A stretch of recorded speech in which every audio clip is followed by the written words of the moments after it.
In my village, elders say something simple. Never laugh at the ground you stand on. It might be holding you up. I am that ground, and this is how my husband destroyed his own life because he thought I was nothing. When I met my husband, I didn't look rich. I wore simple clothes. I spoke softly. I minded my business. He was struggling then. Big dreams, empty pockets. I loved him anyway. What he didn't know was this. Before I met him, I already had money. Not loud money, quiet money. I helped people from behind the scenes. I signed papers without my name showing. I opened doors without standing in front of them. When I married him, I carried all that silence with me. After marriage, his life changed fast. Jobs came, promotions followed, money started flowing. He called it luck, he called it grace. I watched him smile, knowing every opportunity came through me. Every contract he signed, I had already approved it somewhere else. But I stayed quiet. I wanted to see who he would become when life finally smiled at him. One evening, he sat me down. He looked serious, confident. He said, we should sign a prenup. He talked about protecting himself, about women who destroy men. I listened. I signed. Not because I was weak, but because I wanted to see what power would turn him into when he thought I had nothing. That paper changed him. After the prenup, his behavior changed. He stayed out late. Sometimes he didn't come home. He stopped caring about my feelings. He called me names. He said I was lucky to have him, that I would have nothing without him. He started flirting with his secretary, openly. He felt free. He felt untouchable. The prenup made him believe he had nothing to lose. He told his secretary everything, how he built himself, how no woman helped him. She admired him. She followed him. She didn't know the salary paying her came from me. The office she loved stood because I allowed it. The life he promised her was never his to give. One morning, he woke up unusually calm. Too calm. He sat on the bed and said, we may need to sell the house. I looked at him. The house he was talking about was the one I bought before marriage, the one in his name, the one he thought was his. He sighed and continued, the company isn't doing well. We need to cut losses. I nodded slowly, but inside me, something laughed, because the company was doing very well, better than ever. What he didn't know was this. This secretary he trusted so much, I planted her. I paid her well, very well. She reported every smile, every message, every plan. When he touched her hand, I knew. When he promised her a future, I knew. When he told her he would give her the house, I already had the documents. So when he lied to me about selling the house, I didn't argue. I asked one simple question. Where will we live? He said, we'll manage, just for now.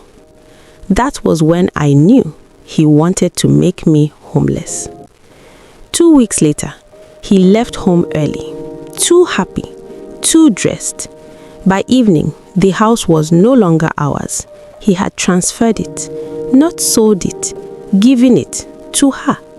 He came home acting tired. He said, the deal is done.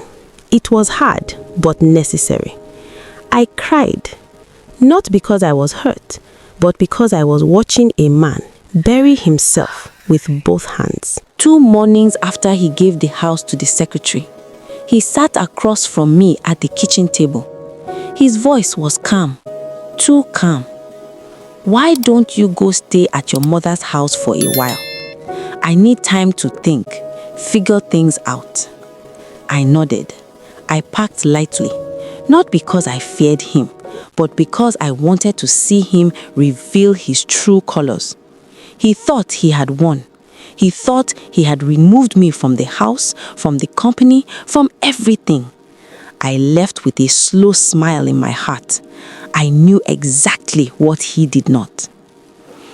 Act 10. Silent observation. From my mother's house, I watched. He moved quickly, confidently, like a man who believes the world belongs to him. Calls to the secretary became bold now. Promises of the house, lies about the company being in trouble, schemes whispered in the dark. Little did he know, I had planted her, paid her handsomely.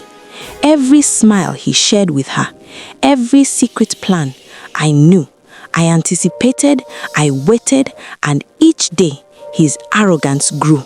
I called the secretary, the one he trusted completely. She was no longer just a secretary. She was my agent, my instrument. I told her, convince him to invest in a new property. Make him believe it will yield huge profit.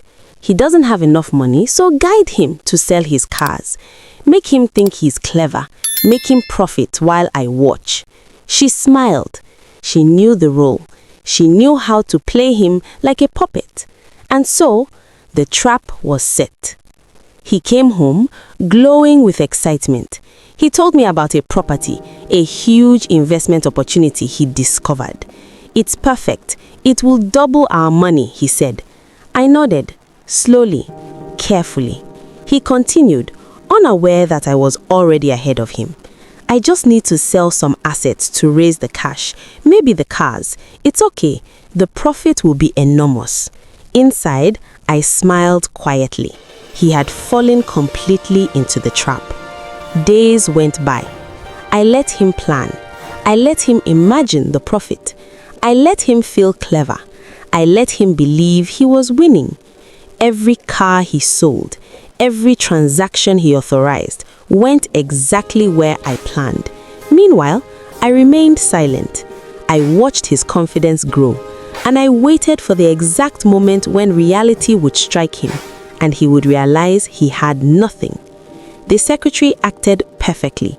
She encouraged him, flattered him, made him think he was a financial genius. This is the best move, sir. You will be richer than you ever imagined, she said. He believed her completely. He bragged to friends. He laughed with colleagues. All the while, he was walking into a trap I built. Finally, the day came. He sold his cars. He transferred money to the property account. He imagined himself as a self-made man. Then I acted. The secretary disappeared with her portion. The property deal fell through. Contracts bounced. Investments vanished. He realized too late. The money he thought he owned, the profit he dreamed of, was gone. He had destroyed himself. He came home that evening. Panic, fear, desperation. Where is it? Where is everything? He asked. I smiled faintly. I revealed. The secretary worked for me. The investment was a trap. Every car he sold, every plan he made was under my control. He fell silent. He tried to speak. No words came. In the following days, friends turned away. Contracts froze. Colleagues laughed behind his back. He had lost everything. Cars, house, he thought he gave it to the secretary. Respect, pride. The man who once insulted me, called me nothing, now trembled at the sight of a phone call, a message, a shadow. Even the prenup couldn't protect him from the trap he created. In our land, elders say, a man who brags too loudly may be digging his own grave. A woman who watches quietly may plant the stones that bring him down. I did not push him. I did not strike him. I only let him fall, one choice at a time. And fall he did.